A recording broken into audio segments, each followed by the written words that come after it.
Znači, ne mogu ja da budem neko drugi, makar mi to bio i otac, mi ovu profesiju živimo, mi to ne radimo, to je deo našeg života.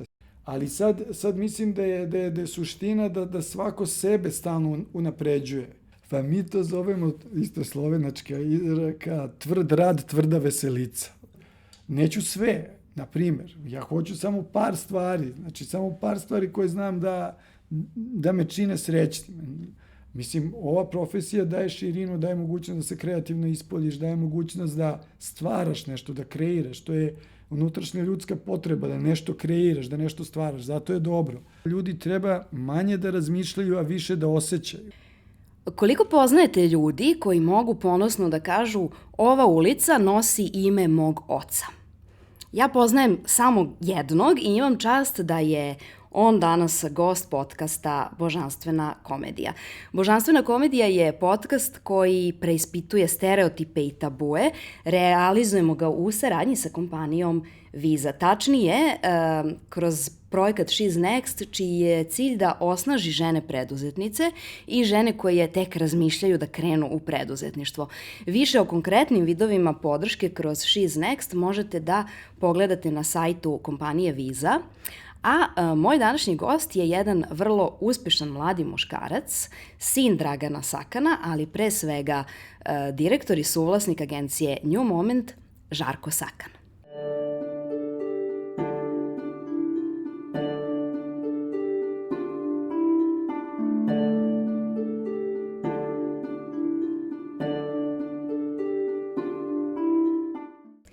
Retke su kompanije koje prežive porodičnu tranziciju.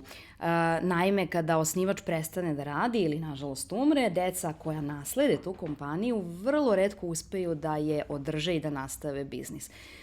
U slučaju agencije New Moment, agencija ne samo da je nastavila da postoji, već od kada ste je ti i brat Lazar preuzeli, ona je nastavila da raste. I sad onako neukom nepoznavaocu prilika je dovoljno bukvalno da prođe Hilandarskom ulicom pa da pogleda da od prizemne kuće koja je nekada bila New Moment, vi sad imate bukvalno zgradu od 6 spratova.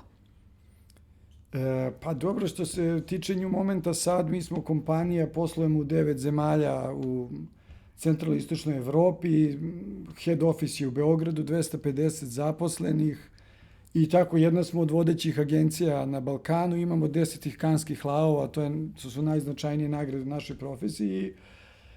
Agencija postoji već 40 godina i sad, mislim, silom prilika 2010. godine kad je Dragan Sakan, znači moj otac i Lazarov preminuo, mi smo nastavili da vodimo kompaniju. Sad ja sam tada imao 33 godine, to je bilo onako dosta, da kažemo, teško da se stane, da se sedne u tu stolicu, da se uđe u te cipele, ali vrlo brzo i sećam se ostale tetka Mira koja je bila Sakijeva sekretarica i onda ja posle 3 meseca izađem i pitam je kako je ovaj čovjek ovo radio, ovo nije normalno, ovo je preteško. Ali brzo sam shvatio da svako vodi po svojim merilima. Znači svako može da uradi nešto što je u skladu sa njegovom ličnošću. Znači ne mogu ja da budem neko drugi, makar mi to bio i otac. Svi imamo drugačiju psihologiju, imamo drugačije potrebe, imamo drugačije viđenje i kompaniju sam krenuo da vodim nekako prema mom senzibilitetu. Sad, tu je otpalo dosta klijenata, otpalo je mnogo ljudi i bio je veliki problem ljudima koji su navikli da rade svojim ocem, da rade sad sa nekim klincem. To je isto bilo teško da vodim ljude koji su 15-20 godina stariji od mene. Ali eto, prvih 3, 4, 5 godina je bilo jako teško, nisam spavao, ali tu je bilo, taj drive je bio da nema nazad. Ili će sve da propadne, ja ću biti neki neuspešni naslednik, ili će da se održi i na neki način unapredi. Znači nije bilo nazad, ili. I onda kad nema nazad, kad samo gledaš napred, nekako lakše to ide. I onda onda sam se fokusirao, treba biti jednostavan u postavljanju ciljeva. Fokusirao sam se na rast prihoda i na kreativne nagrade. Kao kako bi ja dokazao svima drugima i sebi da sam ja bolji nego što je bio otac. Pa kao, eto, šta on nije ostvario te Kanske lavove. A i to mu je bila želja. I on je 21 godinu, svake godine išao na festival, svake godine prijavljivao za nagrade i nikad nije dobio. I sledeće godine je opet došao pun entuzijazma i onako sećam se, radovao se da li će biti nagrada, neće biti nagrada, nije dobio i opet 21 godinu. I onda kad smo mi došli 2011. na festival prvi put bez njega, onda smo rekli, jao, koliko bi bilo dobro da budemo deo globalne scena i zbog njega i tako dalje. I 2012. prijavimo jedan rad i dobijemo Titanijumskog glava i ostvarimo što niko nikad nije ostvario sa ovih prostora i što je za nas bilo neverovatno, a i sa druge strane i sa ove ljude s festivala, kao ko ste vi sad iz neke male zemlje, dobijate najznačajniju nagradu, 36.000 radova iz celog sveta, i svi su bili u čudu, ali svi su aplaudirali, svi su prepoznali to neku iskrenu radost i to je u stvari bio ta neka energija koju je otac uložio u to. Znači, to smo mi samo nastavili da vozimo, ali to je njegova stvarno nagrada. I onda smo posle toga kao, da ne bude kao čudo za jedan dan, ajmo dalje, pa smo dobili još 3, pa smo dobili još 5 i onda smo se kao etablirali da smo, da kažemo, eto, najnagrađivanija kompanija ovde. Dobro, prva bila njegova, druge su bile ipak vaše. Jeste, da. Sad, pomenuh ti malo pre dok smo pre snimanja ćaskali da stvarno marketing u Jugoslaviji pre Dragana bukvalno nije postojao. Znaš, pre njega je postojalo ono čemu se smejemo danas, oni oglasići u politici, ne znam, kupite za Božić tranzistor ili već, ne znam, dan, šamponi, ti u toj radnji. Dakle, to su neki bukvalno oglasi koji nešto poručuju, eventualno se čitaju na radio ili televiziji, ali marketinga, reklame u onom smislu u kakvom danas mi podrazumevamo da jeste, zaista pre njega nije bilo.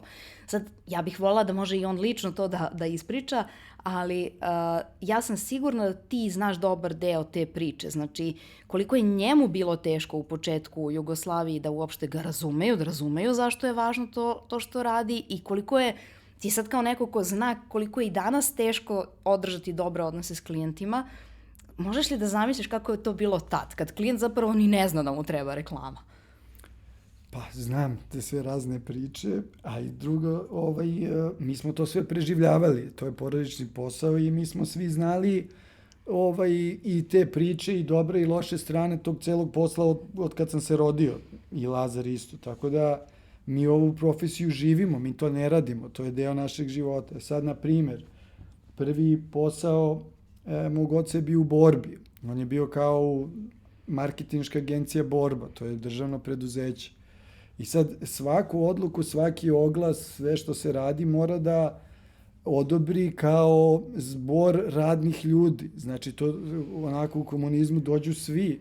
Znači, od direktora, svi zaposleni i čistačice i svi, i sad svako kaže, sviđa mi se oglas, ne sviđa mi se oglas, i sećam se da je on imao dosta uvek tremu za tako neku običnu stvar, jer svako može da kaže svoje mišljenje, a za kreativnost svako ima viđenje. I onda, na primjer, eto to, drugo bilo je stvarno pionirski objašnjavati ljudima šta znači kreativni direktor, šta znači strateški planer, šta znači znači art direktor, to je bilo, to su bili pojmovi koje on, naravno, sa kolegama i sa puno ljudi odavde iz ex-Jugoslavije uvodio na ovo tržište, tako da bilo je jako teško i sa druge strane on je u tome video za sebe neki prozor za neku širu sliku, da može da bude i tu malo i naučnik, i filozof, i biznismen, i umetnik, i celebrity, znači sve u toj jednoj profesiji. E sad, da li si ti podrazumevao da ćeš se baviti time, jer ti je stvarno, kažeš, bio onako blizak njegov posao i deo svakodnevice, ili si imao neke druge planove i želje kao dete, ili te on prosto uvukao to sve nekako? Da. To je zanimljivo. Ja nekako imam osjećaj, sam se ceo život spremao za taj trenutak kao da preuzem kompaniju. Znači, bukvalno kao da, ali... A ste pričali o tome? Da, ali nikad mene niko nije terao. Nikad mi niko nije rekao treba da preuzmeš. Niko mi nije rekao da bi voleli roditelji da ja to preuzmem. Ne, uopšte, to nije bila nikad tema. Sve je bilo kako god ti hoćeš, to postoji, hoćeš, nećeš, nikakvo uslovljavanje. Ali ono što je meni bilo to s polja, ta profesija deluje ultra interesantno. Sad mi pravimo žurke, snimamo spotove, tu je puno poznatih ličnosti, tu je kao deluje kao konstantno neki parti, ali to je samo kad ti dođeš na parti, a sve ovo iza se ne vidi. I meni je to delovalo jako primamljivo. Ali suština zbog čega sam ja krenuo da se tim poslom bavim je da upoznam bolje oca. Jer ja sam tu krenuo, jer on je non stop bio na poslu, tako da nisam imao neko puno prilike da ga upoznam kod čoveka. I onda kao, evo radimo zajedno, bar provodimo 8-9 sati zajedno, to je bio primarni motiv. I onda kad sam krenuo da radim, onda sam bio u fazonu, ovo je toliko teško, ja ne mogu da verujem, ovo s polja, kako izgleda, unutra nema veze. Ali sam nastavio da se bavim time i onda polako se zaraziš i ideš dalje. I kao što si rekao, ni u jednom trenutku ne pomisliš da može drugačije, nego samo uvek napred. Da. Odnosno nema nazad. To mi se nešto svidelo kao definicija. Pa jeste. To je up or out. Ali sad, na primjer, iz ove perspektive, mene je tada bio gonio strah da ću nešto da upropastim, da ću da propadnem, da neću da budem dovoljno dobar i tako dalje, pa sam onda radio po 10-12 sati dnevno. Ali sad recimo, i dobro, to je imalo nekog efekta. Ali sad mislim da je suština da svako sebe stalno unapređuje. Znači, nije samo pravolinijsko dodavanje više profita, više billingsa, većih klijenata, rast. Nije to suština. Znači, suština je da ti sam sebe oplemeniš, naučiš, istreniraš, nadogradiš, da taj posao koji ti radiš ima neku svrhu, tebe usrećuje ljude s kojima radiš, usrećuje ljude za koje radiš. Znači, to je malo komplikovanije nego samo da se gura, ali to je taj princip da se ide napred. Sad, kad si rekao da usrećuje ljude s kojima radiš, što bolje zvuči nego koji rade za tebe, a u suštini jeste tačno, ja sam imala prilike da prvo sarađujem s tvojim timom, sa ljudima iz New Momenta, a da tek onda kasnije na nekom od tih baš događaja koji su onaj krem posla, koji je neka žurka klijenta, da upoznam onda i tebe. I bilo mi je baš interesantno da te upoznam, da vidim kao kakva je to osoba koja je suštinski vodi zapravo ženski tim, jer ne samo u tvojoj, generalno u agencijama ima više žena i devojaka zaposlenih nego u odnosu na muškarce. I moj utisak iz razgovora sa devojkama iz New Momenta je da su one prilično zadovoljne na poslu. Znači, ne sad ja dođem i pravim anketu jeste zadovoljne, nego način na koji su one se ophodile i jedna prema drugoj, prema meni, funkcionisale u tome što smo radile vezano za posao, to je sve meni odalo utisak da su one prosto zadovoljne. Sad, kako to, posebno što ti to sigurno nije bio prvi fokus, kad si preuzeo agenciju u toj celoj frci, da sad moje žene zaposlene budu zadovoljne, kako si ipak izgradio sebe u menadžera koji ima ženski tim koji je zadovoljan? Pa ovako, znači ja ne gledam sad kao ja sam menadžer ženskog tima, znači ja sam menadžer, sad što rade više žena nije bitno, ti vodiš ljude, znači ljudi su glavni aset agencije, mislim svake agencije. Mi jedino što prodajemo je talenat i vreme naših ljudi. Sad, ovaj biznis je malo specifičan zbog toga što smo mi u sferi usluga i naš posao je da brinemo o klijentima i da brinemo o njihovim proizvodima, o njihovim brendovima, o njihovoj prodaji i tako dalje. Tako da žene prirodno imaju neki kao veći stepen brige. Znači, lakše im je i prirodnije im je da brinu o nekom drugom. I druga stvar, naš posao je komunikacija. Isto žene su prirodno uspešnije u komunikaciji, bolje slušaju, bolje govore, bolje komuniciraju. Tako da zbog toga je kod nas više, na primjer 70% žena, ali sa druge strane to je i u drugim agencijama, to je i u globalno, u našoj profesiji više žena rade. Mi smo deo neke WPP mreže velike gde su na svim globalnim funkcijama, globalni kreativni direktor je žena i tako dalje. I jednostavno rade dobar posao. A sad mi se stvarno trudimo da se ljudi osjećaju u našoj kompaniji kao kod kuće. I sad, opet, nebitno žena, muškarci, ali da se osjećaju kao kod kuće i da idu rasterećeni na posao. To je ta atmosfera, kultura koju mi pravimo i mi jako vodimo računa o tome. To je jako bitno za nas. Imamo razne tulove, razne aktivnosti koje sprovodimo da bi se svi osjećali kao deo jednog tima i da bi se osjećali da su tu dobrodošli. Ne gledamo na ljude kao na brojeve, nego jednostavno kao na svakog, kao individu. Svakog gledamo kao čoveka, sa prednostima, manama, željama. I onda na osnovu toga, mislim, drago mi je da si ti primetila da se ljudi dobro osjećaju. Kad se ljudi dobro osjećaju, onda je mnogo lakše i bolje rade. A kad se, i onda duže tu ostaju, duže možemo da zadržimo klijenta. Znači, jednostavno je atmosfera bolja i svi se fokusiraju samo na suštinu posla, ne na sad gomilu nekih međuljudskih političkih stvari koje obično u kompanijama ima.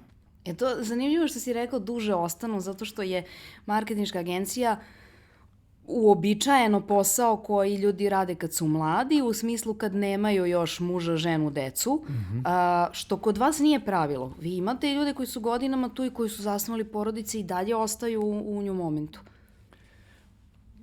Pa jeste. Znači, mi smo kompanija gde ljudi dugo ostaju, pravimo taj neki dugoročni odnos i sa ljudima i sa klijentima.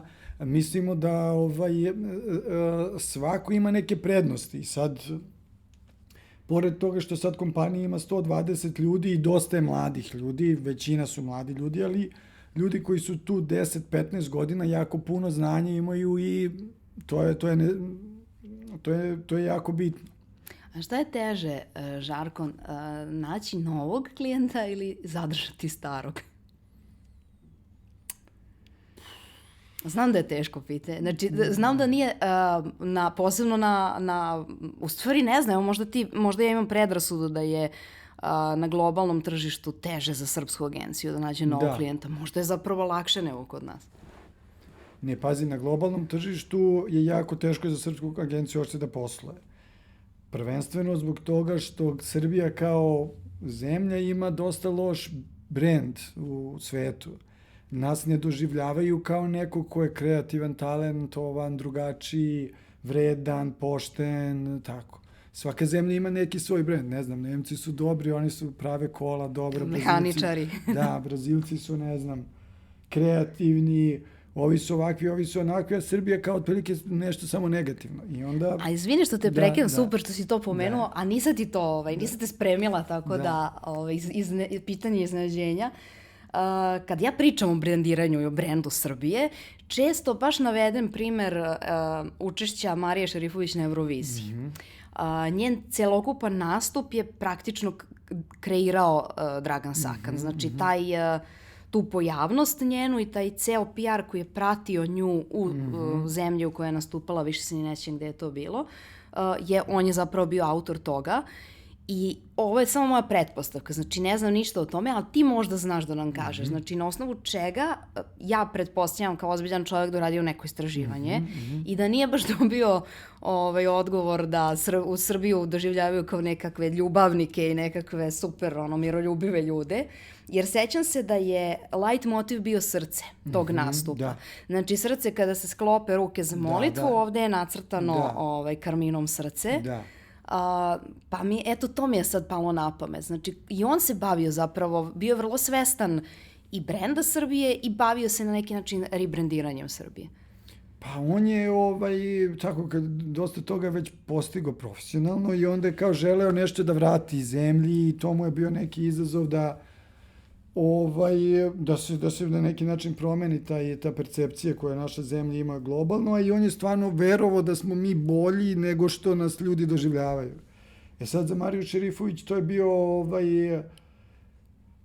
dosta stresan posao, on je posle toga zaglavio u bolnici 3 meseca, ali je želeo da prikaže Srbiju na drugi način, jer mi smo sad, na primjer, to je bilo, kad je to bilo, 2008. na primjer, mi smo bili kao neka zemlja agresije, agresivna zemlja, a on je želeo da prikaže da smo mi u stvari onako emotivni ljudi, topli, emotivni ljudi koji bi svašta uradili za emociju. I onda, a pesma se zove Molitva za ljubav.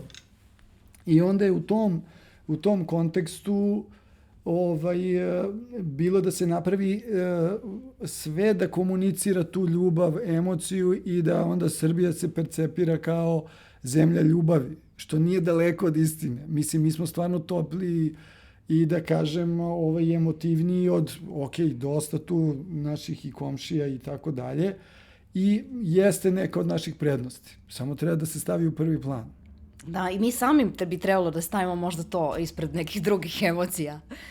Ali da te vratim na u stvari ovo pitanje koje jeste teško, znači da li je teže to steći poverenje novog klijenta ili stalno raditi na opravdavanju poverenja nekog s kim već radiš? Pa, ovako, to je, mislim, kompleksno pitanje, ali recimo za nas, mi smo veliki brend, mi smo velika kompanija, postojimo 40 godina, imamo ljude, jako puno ljudi i svi žele da rade sa nama. Znači, nama je lako da uđemo u komunikaciju sa velikim klijentom. Znači, nama je lakše da dobijemo novog klijenta, realno, za nas. Za neke manje agencije je mnogo teže dobiti novog klijenta, zato što treba prvo se izgradi brand, da ljudi znaju za tebe, da imaš neke reference, da imaš nešto iza sebe, da bi mogu uopšte da konkurišeš. Tako da nama je lakše. Kod nas je sad to situacija kao da se zaljubiš i da si u braku. Lakše je da se zaljubiš, a teže da ostaneš u braku. Jasno, da. Sad, taj dugoročni odnos koji mi imamo sa kompanijama P&G 19 godina, sa velikim klijentima preko 10 godina, to je jako težak posao, ali prvenstveno to je psihološki, da kažemo, naporno. Da mi imamo partnerski odnos, da se razumemo, da jedna strana razume nas, da mi razumemo drugi, da smo tolerantni, da se u proslu stalno dešavaju greške. Niko nije savršen, ni klijent, ni mi nismo savršeni, ali sve šta god da se desi, bilo koji problem, oni imaju poverenja u to da ćemo se mi potruditi da to rešimo. Znači, mi rešavamo šta god da se desi zajedno.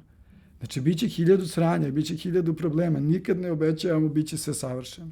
Ali šta god da se desi, dan, noć, tu smo da rešimo.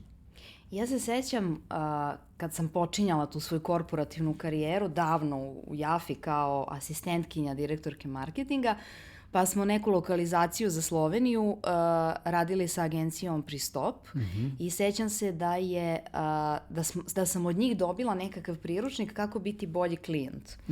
I sad svima u Jafi je to bilo kao onako malo pa i uvredljivo, sad što će nama agencija, mi plaćamo agenciju, što će nas agencija da uči kako mi da budemo klijent, ali je to sad sa ove perspektive i sa ovih mnogo više znanja nego što sam tad imala, zapravo možda jedna od najboljih stvari koju sam dobila ikada od agencije, a radila sam kasnije sa mnogim agencijama kroz Jafu i kroz Foodland, pa i kroz Anđele. Zapravo to poboljšava generalno odnos i kao ako je na kraju dana merimo rezultate nekim povećanjem prodaja ili boljom vidljivošću brenda, i klijent dobije bolje rezultate ako je bolji klijent, ako bolje komunicira, ako ne očekuje nemoguće od agencije, ako stvari dostavlja na vreme, da dovoljno vremena i slično. Pa dobro, to je isto super pitanje. Prvo, Slovenci su daleko ispred nas i u našoj profesiji. Zbog toga što su oni nekako vrata regije, oni su otvoreni ka zapadnoj Evropi i oni jako poštuju i vrednuju svoje vreme.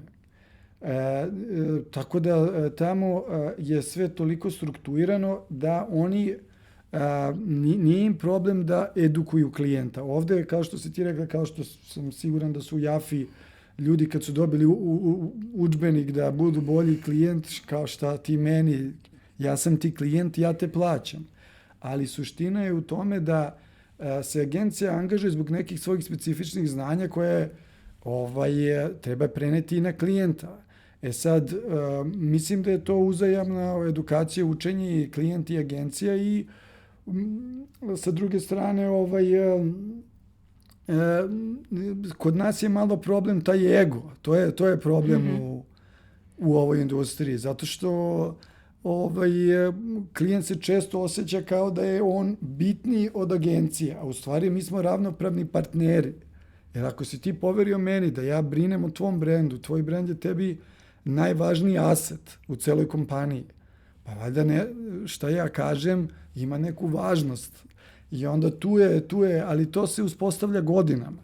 To se uspostavlja vremenom. To ne može za godinu dana da se postigne. To se postigne time što se radi sa klijentom i onda se oni uvere i počnu da ti veruju i onda posle to sve ide mnogo lakše. Pomenuo si već kako je najglamurozniji deo marketing posla te žurke i snimanje reklama i glumci i ostalo. To je u stvari samo vrh ledenog brega. Ja mislim da se marketing percipira mnogo ima ona super rečenica iz filma Đavo nosi Pradu, kada je njoj najteže, znači hoće da umre na poslu, a koleginice joj govore, ali milioni devojaka bi ubile za ovaj posao. I ona preuzme to kao mantru i onda kad joj dečko i prijatelji govore, ženo raspašće se, ona kaže, ne, milioni devojaka bi ubile za ovaj moj posao i dalje ide i nije joj dobro koliko radi, ali radi i dalje. Šta je u stvari istina, znaš, marketinga? Da li je to, sigurno nisu samo žurke i zezanje, ali ne mora da bude ni baš ono kopanje u rudniku. Pa mi to zovemo isto slovenačka izreka, tvrd rad, tvrda veselica. Znači, treba puno da se radi, ali ako nema fun elementa, znači ako se mi u tom celom procesu ne zabavljamo, to je, znači ne može da traje. Znači jednostavno ljudi se istroše, burnoutuju i to je to. U celom procesu jako je bitno da postoji zabava i da ti radiš srcem, radiš emocijama, da si u tome onako investiran kao ličnost cela. Znači to je jako bitno za svakog, znači to je profesija koja ili te uzme ili te ne interesuje. Ne može da se radi polovično.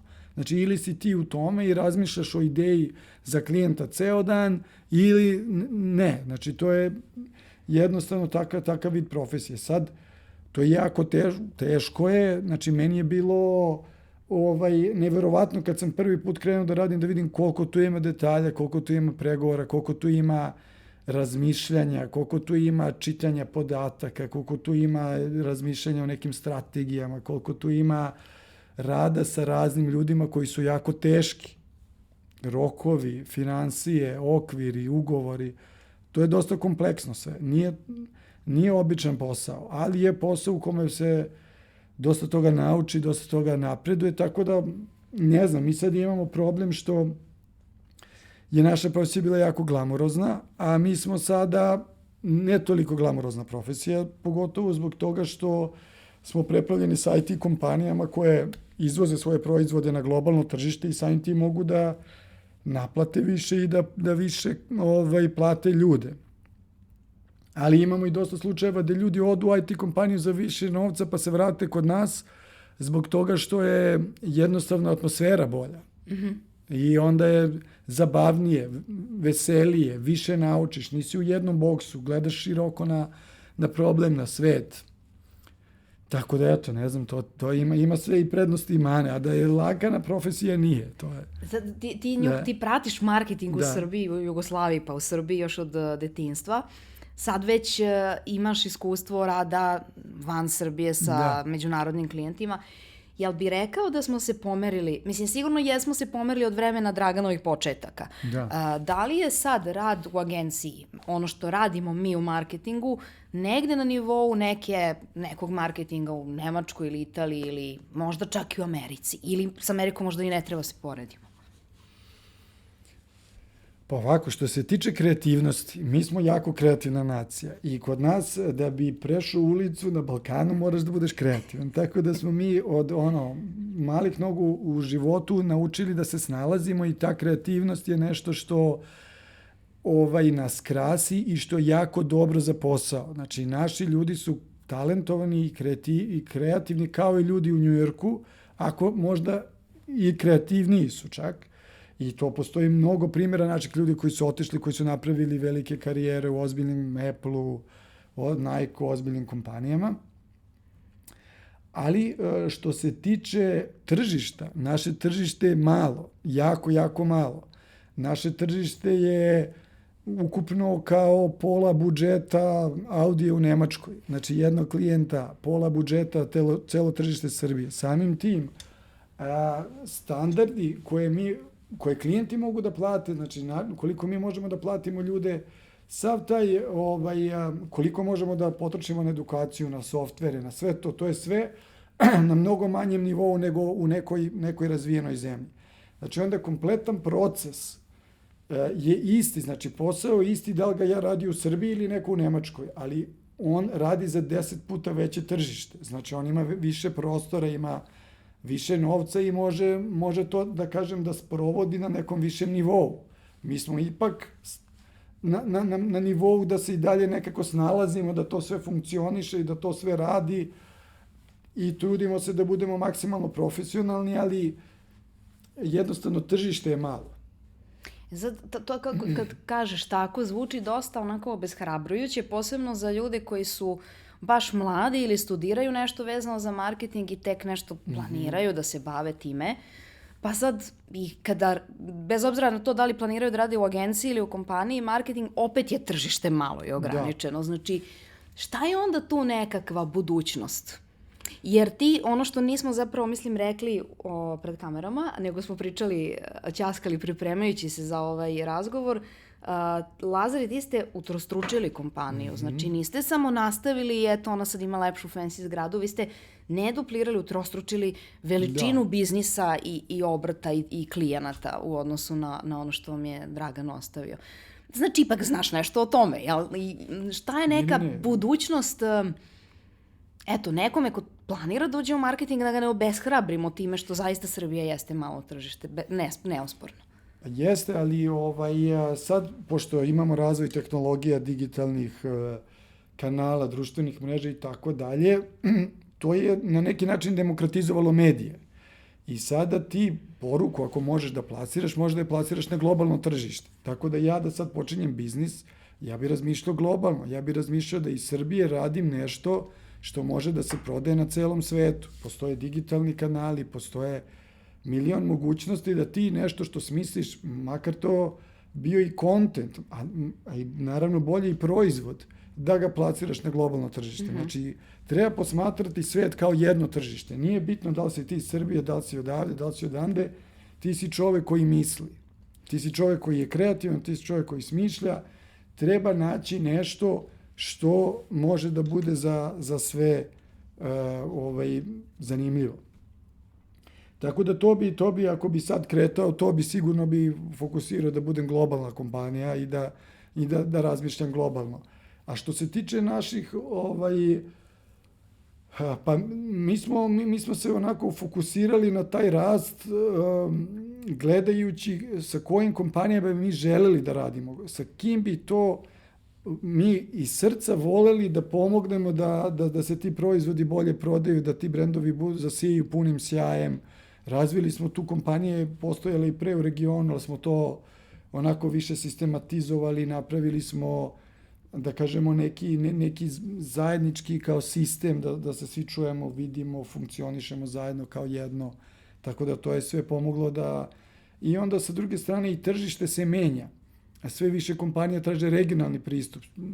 Neće globalne kompanije da se bave posebno sad Crnom Gorom, posebno Bosnom, različitim detaljima, Makedonije, ovo ono, nego jednostavno, imaju jednu kompaniju koja onda ima tu lokalne ljude u svim zemljama i onda radi za ceo region. Sad pomenuo si isto, nisam sigurna da smo i to snimili, a važno mi je da ti je zapravo lakše da radiš sa ženama u smislu dogovora.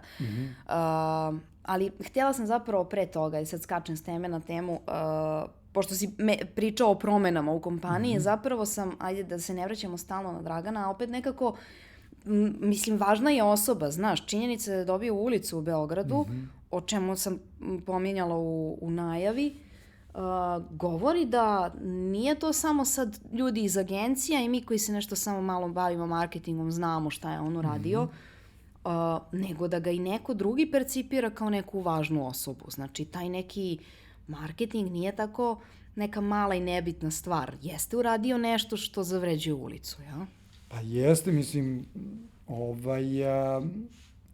na primjer, lepa stvar što je on dobio ulicu je da ljudi mogu da vide da neko ko se bavi nekim kreativnim poslom na kraju svog života može da dobije ulicu. To je velika stvar i veliki podsticaj za ljude da ne mora da bude neki vojskovođa ili političar ili sad, ne znam, naučnik i samo oni dobiju ulice, nego čovjek koji se bavi kreativnim poslom, marketingom, smišlja ideje i dobije ulicu. Pa ta ulica se nalazi pored dizajnerske škole, tako da ti ljudi koji idu u dizajnersku školu, deca, mogu da vide da baveći se tim poslom mogu da dobiju i ulicu. To je vrlo podsticajno i stvarno smo zahvalni što ta ulica postoji.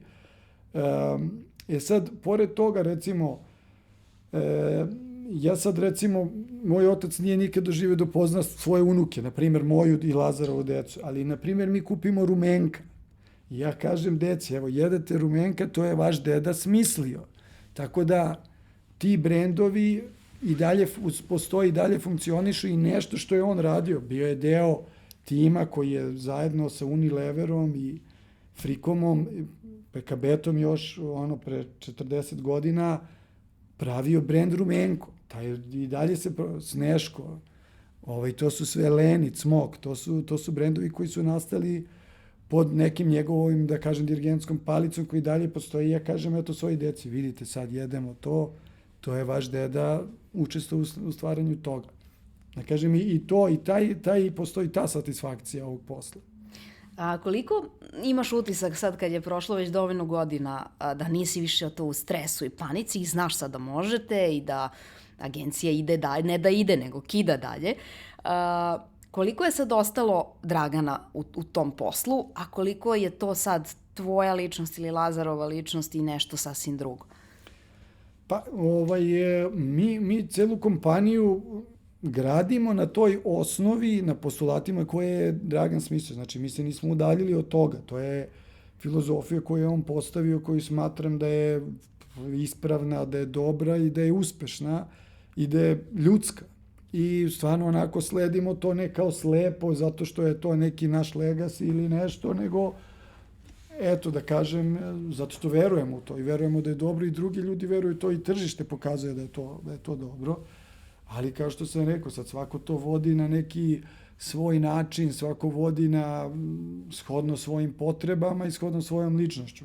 Ne može kompanija nikada da bude ista kao kad je on vodio, ne može da bude zbog toga što ja nisam on ni Lazar, a sa druge strane i zbog toga što je tržište drugačije i okolnosti su drugačije. Sad, si me podsjetila na to da kao šta bi ja sad njemu poručio. I sad, na primjer, jedna stvar koja je bila, kad sam počeo da vodim kompaniju, on nije voleo da se bavi papirima, dokumentacijom, mrzeo je financije, dokumente, potpisivanje, sve je to bilo za njega jako nekako kao sputavajuće, kao to je bilo nešto što je, loš deo posla, a to sprečava kreativnost, sprečava da se bude čovek, sprečava da se bude suštinu. Ali onda sam uveo, pošto je to bio preveliki haos za mene, nisam mogao da baš funkcionišem, da nemamo ugovore, da ne znamo ko šta radi, i onda nemamo nikakva pravila. To je sve funkcionisalo na tome šta je on kome rekao. I onda sad ja kad sam to nasledio, ovaj mi kaže, ovaj mi je rekao, otkud ja znam. Nije bilo nikakvih papira, recimo, i financije su bile kao najnebitniji deo kompanije. Ja sam to preokrenuo da postoje procedure, postoje dokumentacija, onda flow, financije su bitne, sve je to bitno da bi kompanija mogla da raste, da se razvija i da bi sad sutra, preksutra neko mogao da nasledi, da postoji neki sistem. To je bitno i eto, to je nešto što da kažemo, sam se dosta pomučio da uopšte se kompanija nije bavila time. A druga stvar je u celoj toj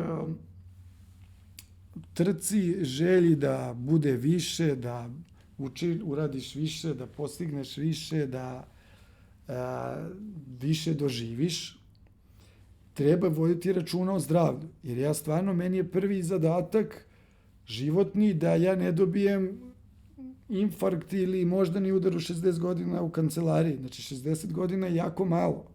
To je, mislim, život je dugačak i treba nekako živeti malo, da kažem, zdravije. Eto, to je jako bitno. Ja mislim da, eto, ja sam u to uveo u kompaniju i u svoj život, u svoj način funkcionisanja, da ipak sa zdravljem, sa mentalnim zdravljem, fizičkim zdravljem, ne treba da se čovek iscrpljuje. Nije poenta raditi 16 sati dnevno. Sigurno ćeš biti uspešan u poslu, ali ima i ostali aspekti života i dokle to može da ide. To je. Da, pomenuo si da si, kad si preuzeo kompaniju, imao tu fazu, to po 12 sati i nespavanje i sad hoću ponovo da te vratim na to zato što podcast nam se i zove Božanstvena komedija, zato što i Dante u svojoj komediji u stvari prolazi kroz sve te najteže situacije, pa preispituje neke navike, neke grehe, smešta neke razne savremenike u taj svoj pakao. Ja nekako, zašto ovo radim uopšte, zašto pričamo danas, je zato što najčešći feedback koji dobijamo ljudi koji slušaju ovaj podcast jeste i onda je on rekao nešto, ja sam se tu prepoznao i tad i meni bilo jako teško. Recimo, Ivana, jedan frajer i Biedermajer je bila i gošća u jednom od prethodnih podcasta. Ona je pričala kako je baš najteži trenutak u poslu bio kada je nastupila korona, a ona je u event biznisu, organizuje venčanja. I nekako u isto vreme tata se razboleo i umro i koliko je to njoj u stvari bio jedan težak period. I sad žena sedi i priča u istoj toj fotelji 2 godine kasnije i nije se raspala i dalje, sedi tu, posao radi, ona funkcioniše, dobro joj je.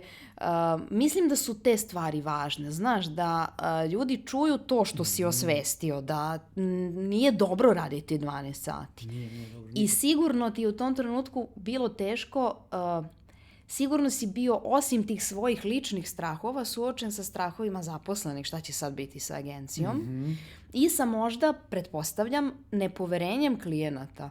Jer kao, Dragan je majstor svog zanata, a šta sa njih dvojica, kao šta su oni za Draganu, mislim šta oni znaju. Da. Jel bilo te vrste predrasuda i podozrenja?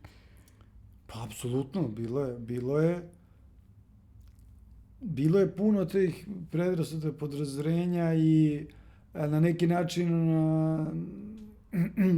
mnogo ljudi nije verovalo da mi možemo to da postignemo.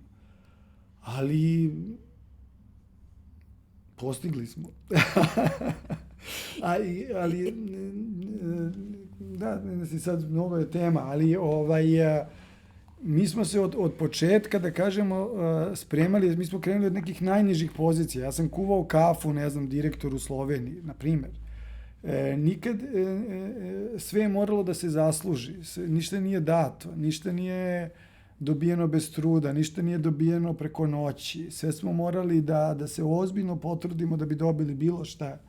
I onda kao kad smo došli do toga da vodimo kompaniju, bili smo na neki način spremni za to, ali nikad nisi spreman za dođeš litica je, velika, moraš da skočiš, ali skočiš i onda nekako se dočekaš. Stvar je u tome da jako ljudi misle da je lako kao meni, recimo, pošto ja krećem sa neke više startne pozicije. Ja krećem sa već izgrađenim brendom, krećem sa već izgrađenom kompanijom. Jako je teško kada ti imaš pored sebe osobu koja je jako puno postigla. Kako se ti sad u tom odnosu, kao jesi ti manje postigao, jesi ti više postigao, šta je više, šta je manje, koliko ti treba da postigneš.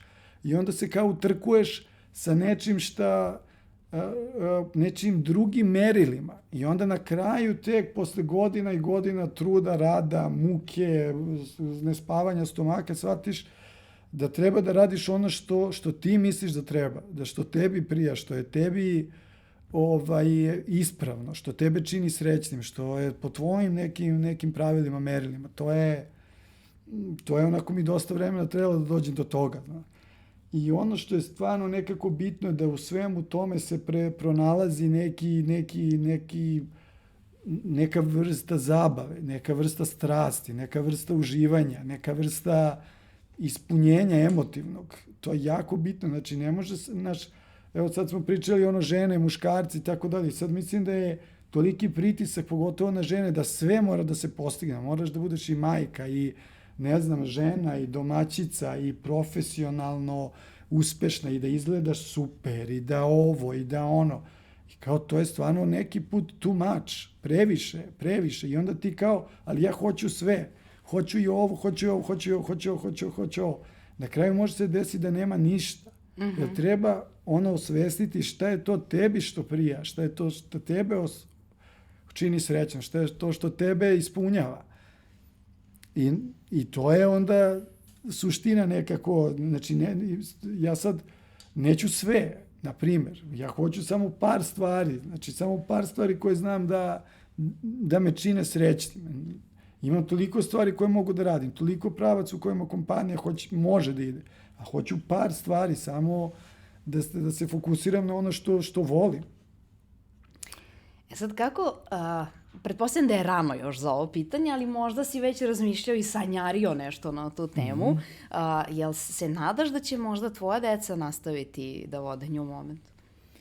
Pa nisam možda o tome razmišljao i ne znam da li bi to voleo, iskreno. Ne znam, znači ovo je dosta teška profesija, a sa druge strane naša profesija se toliko brzo menja da mi sad imamo tu artificial intelligence, imamo milion promena.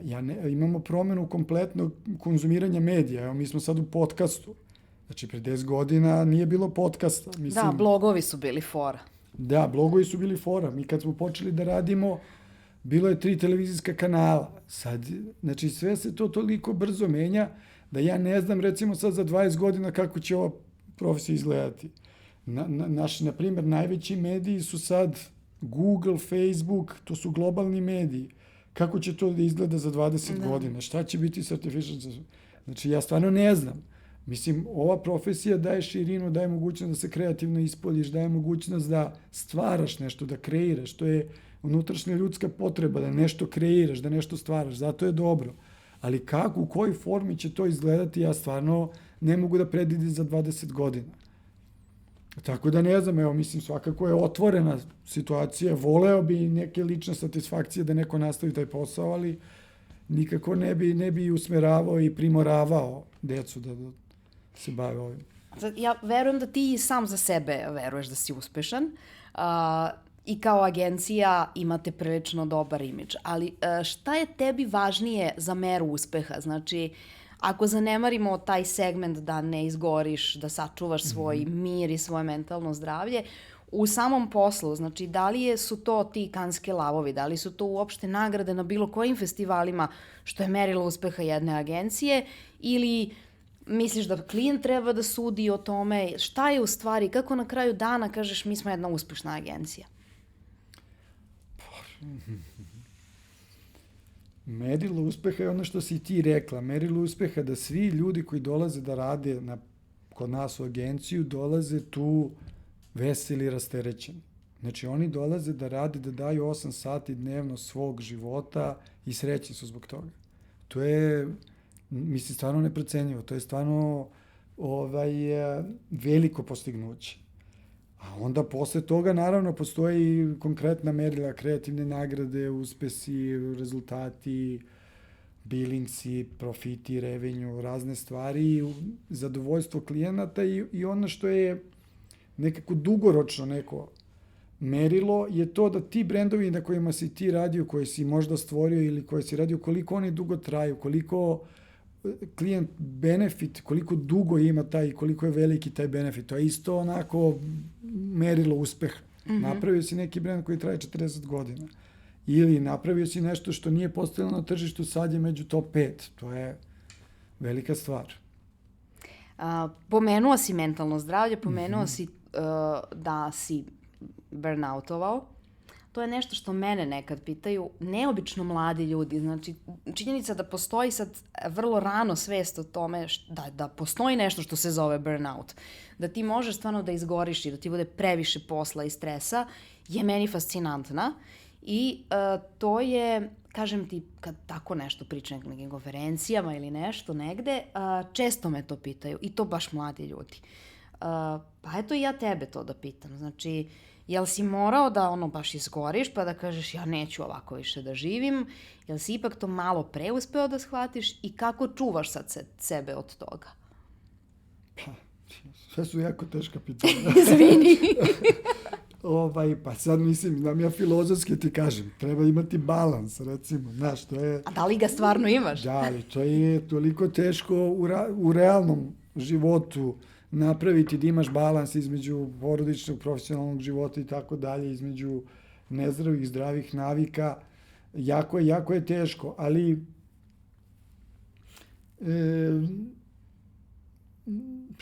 Pa šta je neki tvoj detoks? Znači, šta radiš u slobodno vreme, a da nije posao, nego da stvarno uživaš u tome?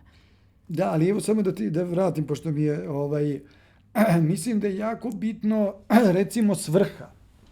Jako je bitno ako ti to što radiš, veruješ da... Ja sam verovao, na primjer, mnogo dugo vremena, da sam u pravo vreme na pravom mestu. Bez obzira što radim 10-15 godina po 12, 10, 8 minimum sati dnevno, verovao sam da sam na pravo mesto, na pravo vreme i da je to nešto što je moja svrha, što ja treba da radim sada. I kad to imaš, ništa nije teško. Na primjer, možeš da radiš i ceo vikend, ali nije ti teško, da ti osjećaš kao da je to što treba da radiš. Znači, taj je bitan osjećaj. Ali posle nekog vremena, recimo, krenuo sam da imam kao fizičke, kao da se razboljevam, da se konstantno razboljevam, da sam stalno bolestan, bez obzira kao pazim na zdravlje, pazim na ono, a razbolim se. I onda mi bukvalno telo šalje signal da nešto sad tu nije kako treba. Znači, ja ne bi nikad verovatno stao da radim po toliko, ali jednostavno organizam je rekao kao, čekaj malo. I onda sam kao odem kod jednog lekara, drugi, treći, kao nije ti ništa. Kako mi nije ništa, nije mi dobro. Pa onda je to nešto što sam se onako zapitao, čekaj, stani, šta? Pa onda treba otvoriti neke druge hobije, treba vidjeti nešto drugo, treba otvoriti neka zadovoljstva, treba se baviti nečim van posla što te čini srećnim, što te ispunjava.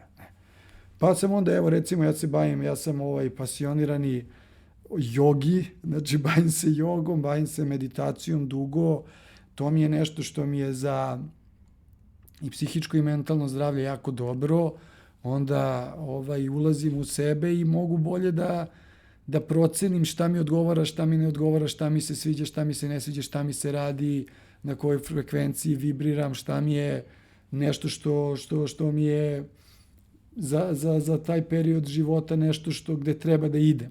Znači, to mi je jedna stvar i to mi je onako dosta bitno, a smatram da mi to pomaže u poslu.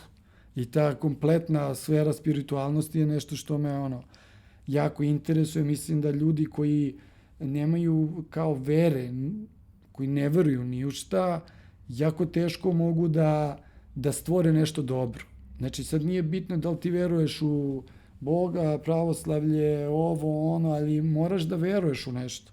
I ta vera te čini snažnijim i vodite na neki pravi put. Ipak postoji neka univerzalna sila, kosmička pravda, neki ekvilibrijum gde ti ne možeš samo jedno da radiš ili da činiš ljudima zlo ili da gledaš samo sebe, gledaš samo svoj sebični lični interes i da ćeš uspeti u životu. Nećeš sigurno. I tu je ljudi su gramzivi, sebični, vode računa samo o sebi i o svojim nekim primarnim potrebama. Ali to kad tad dođe na naplatu. Ja sam siguran u to. I onda ceo biznis, cela filozofija života i biznisa je u tom stilu. Da činimo ljudima dobro, da činimo ljudima loše. Jer to će nam se vratiti. I onda nam se vrati, neki put se vrati nešto loše, kao zašto je to tako, sigurno je neka lekcija. Ali, uglavnom, meni se dešavaju najneverovatnije stvari. Da nešto što je moj otac, recimo, pre 20 godina učinio nekoj studentkinji, pomogao je nešto bez veze, bez obzira i nije tražio ništa. Sad je ona klijent, direktor marketinga neke firme i ja dobijem posao. Na primer, to je nešto što je bilo pre 20 godina jedan mali gest, a sad ja dobijam benefit. Ja verujem u to da je to sve nešto povezano, da ima neku suštinu. To je masa tih nekih mini klipova za instant osnaživanje, imaju taj random act of kindness. Znaš, eto, na primjer, da. Ne samo zato što se ti dobro osetiš kad nešto uradiš nekom, čak i po istraživanjima kad kupiš nešto, na primjer, pa to materijalno se zadovoljiš, to u stvari kraće traje više nego 10 puta kraće zadovoljstvo osjećaš nego kad nešto uradiš nematerijalno, kad pomogneš nekome. Bilo šta, ono, da pređe ulicu, da otvoriš vrata, koliko god da je sitan gest. Hoću da iskoristim priliku da te pitam, kad sam ja pokušala neuspešno da meditiram, ja sam pre toga se štreberski spremila i pročitala o meditaciji, da je to u stvari, da je cilj meditacije da isprazniš mozak od misli i onda se mozak na neki način odmori, a ti si spreman u stvari i da proširiš um i spreman si za neke nove vidike. I nikako to nisam uspevala i bila sam potpuno očajna dok nisam čula jednog budistu kako kaže da to jeste cilj. Ali to, ako uspeš par sekundi, ti si super. Znači, ni mi budisti sad nemamo blank mind, kao prazan um, imamo sat vremena pa se odmorimo. Tako da, to sam htjela da te pitam. Znači, šta je u stvari nešto što je najveći benefit te meditacije? Da li stvarno uspevaš nekada da zaista ne misliš ni o čemu? Pa uspevam, ali to je, kao što si ti rekla, nije cilj, nego put. Znači, put do toga je u stvari to što je uživanje, ali jednostavno um se smiri, onda osjećaš više. Više si, znači, sa racionalnog prešao na emotivno. I ja mislim da ljudi treba manje da razmišljaju, a više da osjećaju. Znači, ja stvarno mislim da je to ono kao bitno za ceo svet, bukvalno. Znači, da ljudi više su u skladu sa svojim osjećanjima i šta ti osjećaš, radi to što ti prija. Jer ljudi ne znaju šta osjećaš. Znači, ti sad si bombardovan sa Instagramom, sa ovim, sa onim, sa milion nekih kao prizora koji su površni i onda ti kao misliš da to želiš.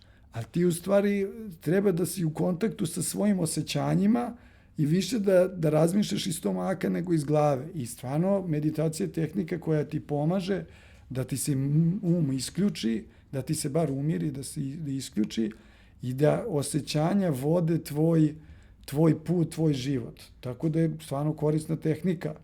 Ali je stvar u tome da treba biti uporan. Treba svaki dan sedeti 2 puta po 20 minuta i meditirati. A kako uđeš u meditaciju? Skineš app ili pustiš YouTube ili... Pa može, ima sad preko 500 vrsta meditacije, imaš vođene meditacije, pustiš app ili slušaš guided meditations ili neke druge stvari, ali ja radim transcendentalnu meditaciju. Znači ja samo ponavljam jednu reč, mantru koju sam dobio od učitelja i ponavljam je 20 minuta. I onda kad ti tom repeticijom ponavljam jedne reči, mozak se kao nekako fokusira, skupi se samo na tu jednu reč i onda sve ostale misli prestanu. Eto sad, ako sam dobro objasnio. I onda više nema misli, ali onda kao šta osjećam. Nema tog razgovora, tog unutrašnjeg dijaloga. Razumem, da. Ako možemo ljudima koji nas slušaju ili možda još i gledaju, da damo neku preporuku, a to je, pretpostavljam, neka vrsta digitalnog detoksa. Znači, jer ti kad meditiraš ne možeš da scrolluješ po Instagramu i TikToku. Šta bi još rekao da ti je ovako, da ti godi u životu? Nešto što čitaš ili gledaš ili slušaš?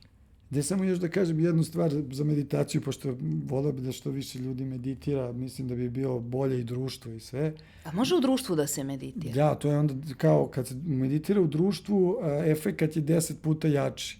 zato što onda se mi svi konektujemo i naša frekvencija je onda pojačana.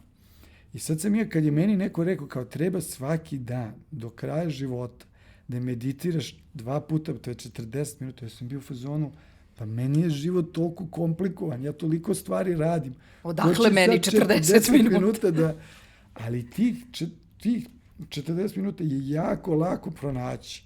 To je neverovatno koliko je to lako. Meni je sad najvažnije to. Znači, ja kad ustanem, ja meditiram 20 minuta. Znači, sve ostalo ide posle.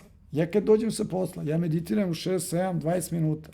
A kako rešiš da te niko ne dira? Ako dođeš kući, imaš ukućane? Svi znaju. Znači, ali to je vreme i to je normalno. Znači, je proces da ih naučiš da je to vreme za tebe i da te ne diraju. Da, ali sad i žene i ja meditiramo i onda znaju deca da mi meditiramo. To nije... Sjajno.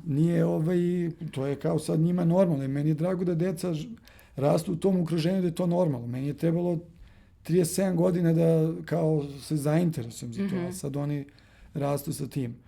Osim toga, jako volim da se bavim i svim ostalim drugim sportovima, tako da mislim da je ta fizička aktivnost bitna. Ja sam pošto otac je bio maksimalno nezdrav, ja i Lazar smo totalno u zdravlju, to nam je možda... Dobro, mislim da je to možda malo i priroda posla. Znaš, kad gledamo Iconic, ajde da nađem bolju srpsku reč, znači Mad Men seriju koja bukvalno opisuje postavke marketinga, pa oni svi u kancelarijama puši, piju viski od ujutro do uveče, non stop po ceo dan.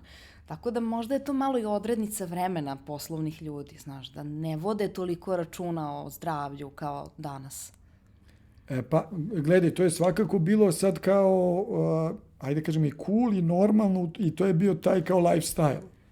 Ali taj lifestyle postoji dalje, što je meni onako suludo.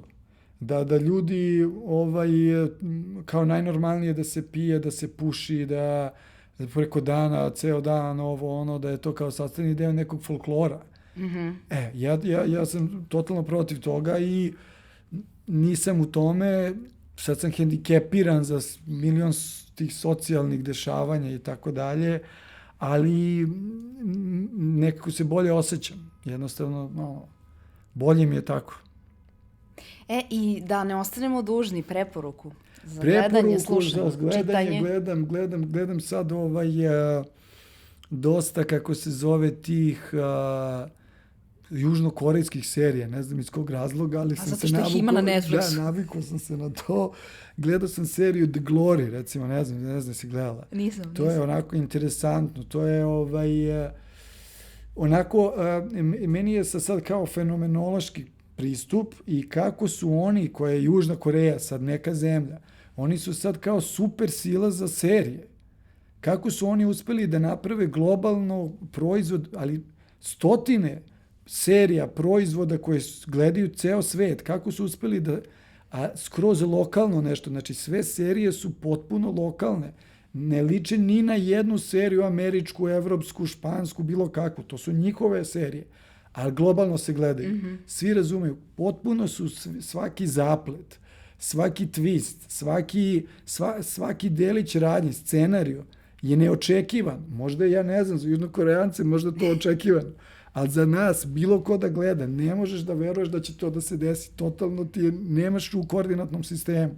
I zato je, na primjer, interesantno sa jedne strane gledati taj The Glory, a sa druge strane, ja kao sa profesionalne strane gledam, kad bi Srbija mogla to, možda mi imamo neki poseban balkanski taj mentalitet ili nešto, neku kreativnost, neku našu specifičnost, neobičnost koju ne mogu da anticipiraju neko sa zapada i pa da to postane neki naš, ne znam, izvozni proizvod. Da mi odavde, jer to su, ne znam, pročitao sam kao Netflix, ne znam koliko, 4 milijarde daje ove godine na proizvodnju serije Južne Koreje. To je ludilo, to je tipa GDP, znaš, Ne znam, mislim da možemo, ali mislim da je opet početni kapital problem.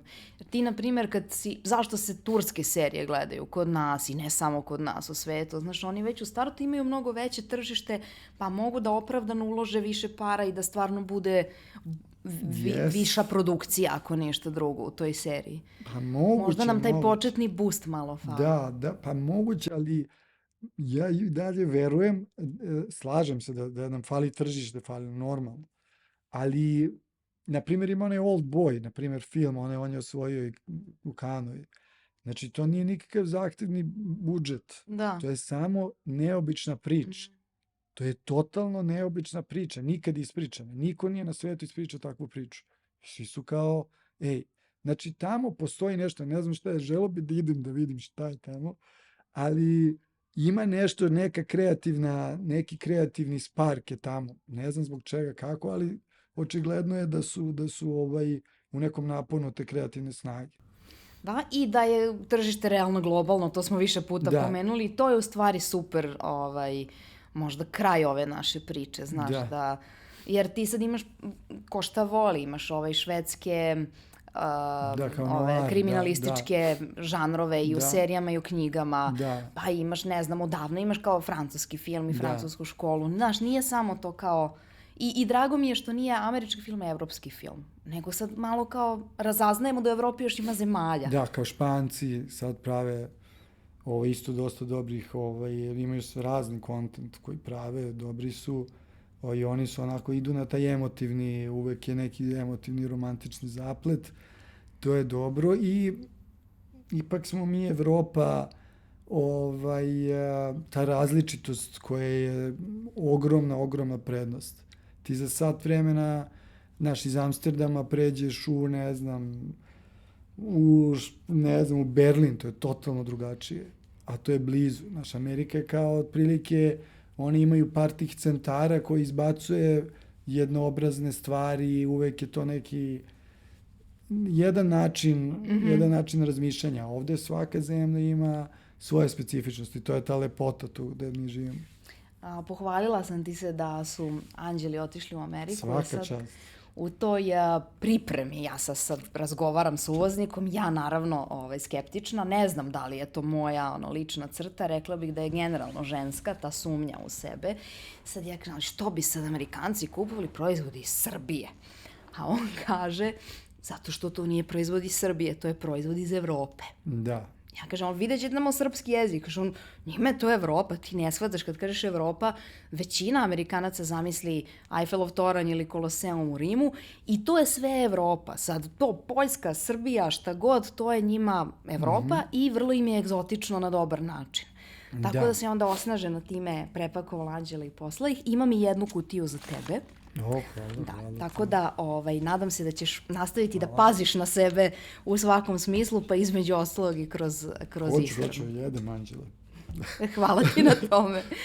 Hvala ti što si ovako iskreno pričao i o stvarima koje su ti bile teške i o stvarima koje su ti lepe i Bože zdravlja za, ne znam, 10 godina u nekoj trećoj formi. Znači nije blog, sad je podcast. Za 10 godina bit će sigurno neka nova fora, pa da se opet vidimo, da pričamo gde smo. Hvala ti puno, sa zadovoljstvom.